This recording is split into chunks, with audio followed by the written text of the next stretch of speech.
D&D was a training ground for video game designers, artists, thinkers, creators, visionaries. They certainly would have entered the video game business with D&D on their mind, there's no question, and would have been a wholesale immersive experience that's very different from the video games at the time, which were themselves not very immersive. So you see early video game pioneers bringing these simple visual representations of game ideas to the forefront. D&D with its immersive, role-playing, mathematically oriented social gaming coming to the forefront. And pinball, which often gets left out of the discussion, but was a significant cultural force in the mid-70s.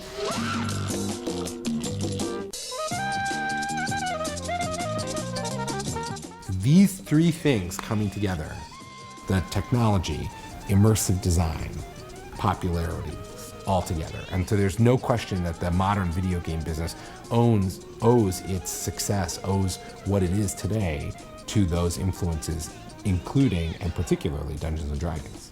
Flash forward from that time in the early 70s to today, and we look at people engaging in all kinds of role-playing activities. I don't even think they realize they're role-playing. But think about online dating sites, think about Facebook to a certain extent, where you are in a way making a kind of idealized avatar-like version of yourself that in a way is a kind of a character.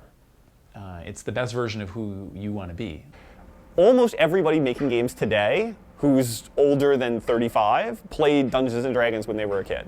And so the understanding of narrative that you see in games in general, and games as the forefront of interactive narrative in modern culture, are all influenced by what we learned playing Dungeons & Dragons and the freedom that Dungeons & Dragons offered us. So I think if you can't look at something like Fallout or Red Dead Redemption or Mass Effect, and not see, especially Mass Effect, and not see Dungeons & Dragons written all over it in some way.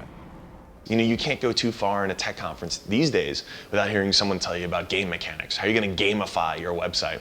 And you look at all this stuff and you think, yeah, I mean, here it is just a few decades later, back as we saw it in Dungeons and Dragons, but now with a slightly different coat of paint on it. But it's the exact same core features.